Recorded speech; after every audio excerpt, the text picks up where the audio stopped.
So going back to our investigation of the use and abuse of history with Heidegger's 1938-39 lecture series, I cannot settle these issues. I don't have the resources. As the libraries are closed and so on during this COVID period to settle these issues on which essay this was in the book, in the original edition of the book. And Heidegger says it's the second essay, so maybe in the German edition they separated out the Wagner essays and the thoughts out of season from the essay on David Strauss and this present one. But in any case, that shouldn't trouble us too much. I'm going to try to, as I go along, to make some comments that can be, as it were, scientifically useful for the serious student. My main focus is on doing what Heidegger himself is advising us to do here, where he says we're making an interpretation in order to practice, quote-unquote, thoughtful thinking.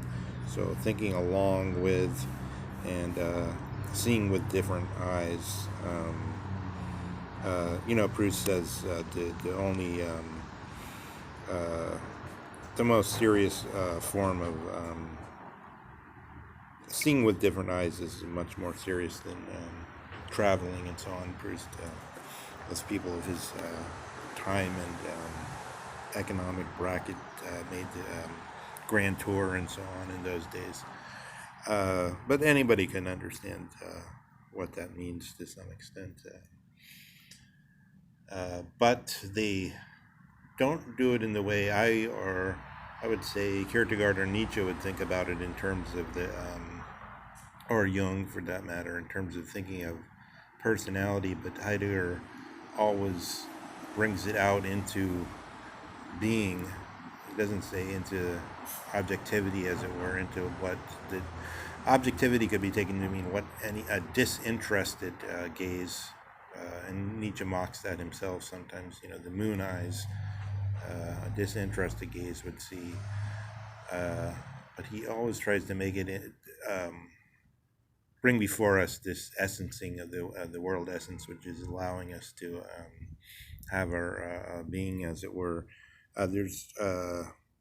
So here I wanted to go look at this small formulation of the eternal recurrence of the same, where Nietzsche says the Pythagorean theory that when the heavenly bodies are in the same position again, the events on the earth are reproduced to the smallest detail.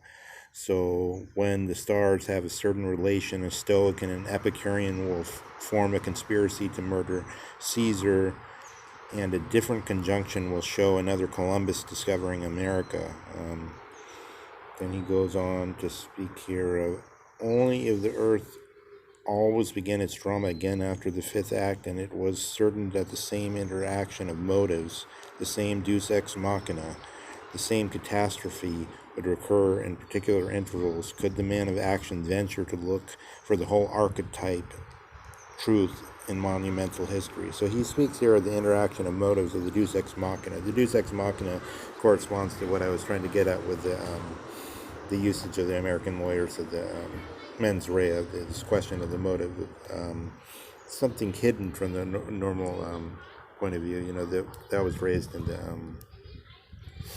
the recent.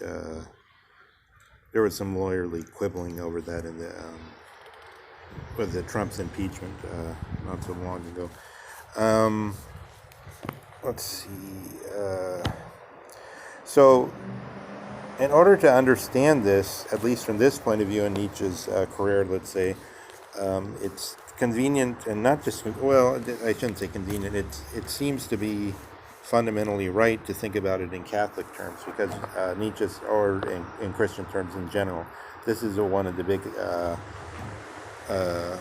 Nietzsche called himself an antichrist, it was the title of one of his books. So this is one of the big things he's militating against, and of course, Heidegger himself was a Catholic, and he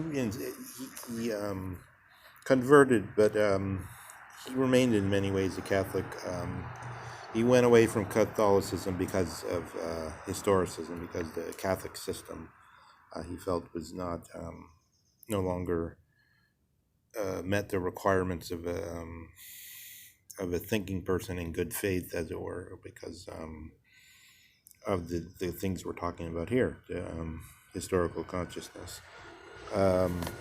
So I'd say, just dogmatically, the eternal recurrence of the same here, what that means is the same as the Catholic idea, except with the consciousness of the historicism, so that you're doing it willfully, rather than in the Catholic system, you're seeking for what's already there. You're not creating anything. You're not. This difference between creating and discovering, by the way, is slippery. But if you think about it in terms of Heidegger's talk of being, where Heidegger says being is always different, then being is never something that there's never doubled. You can't compare being to being.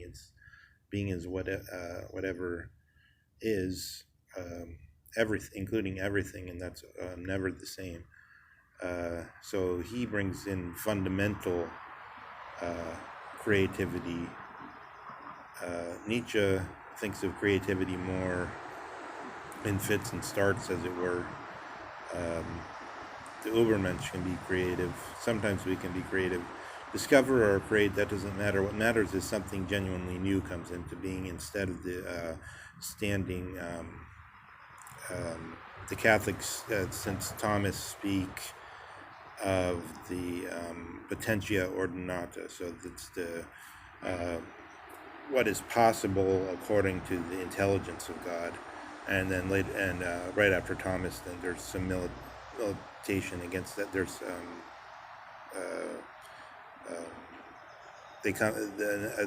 it's raised the question: well, why should God be limited by his intellect? Can't there be this potentia absoluta? So then there's a question within the church about that.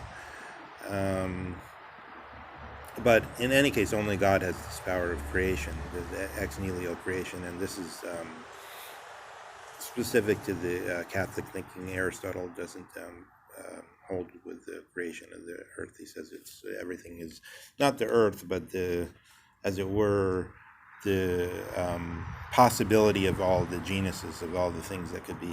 There doesn't matter that there's no, say, human beings at a certain point, but the standing stock of the possibility of all things.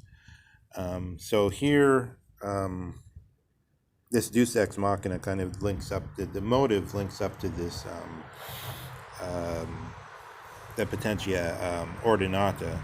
So the mind of God has prepared all these potentials, and they're eternal. So you could say later on, not here. So here it's very different, because we're talking about life and the service of life and the service of certain prejudices that work for life.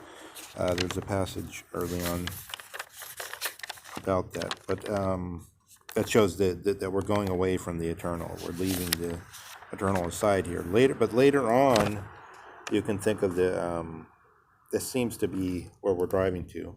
To give that more detail, if you think about it, from the point of the tradition, you have in Aristotle eudaimonia, and then in the Catholics you have the beatitude, and then today we have a problem, because we have the word happiness, but it's largely associated with John Stuart Mill and these kind of utilitarian thinking, and with the French Enlightenment, which is sort of a bastardized form of Catholicism, which is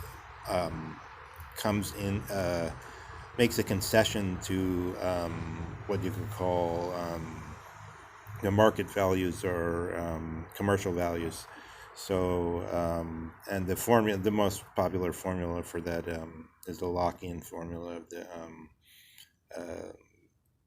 comfortable self-preservation. So when Nietzsche says we're not interested, we Prussians, we Germans despise the happiness, that's what he's thinking of. He's not thinking of the beatitude or the eudaimonia. The eudaimonia always is in tension with the mere, and yes, I know that we have today in the analytic tradition all this formulas of the three different kinds of morals, but that's will only mislead us in this context. it's more convenient, and the Kantian duty morals, so to speak. But it only misleads us to use those general terms so far as we don't know about the details in more palpable form of the idea of finding an activity which we can stay with, in contradistinction to all the things which are means, as it were. They aren't, Aristotle talks about something that you seek for its own sake, this final activity. So that's, I mean, so in other words, you have a family, you have a career, and so on, but you're still want more. You're still seeking. It's never, whatever it is, you're never complete. You never find the perfect activity.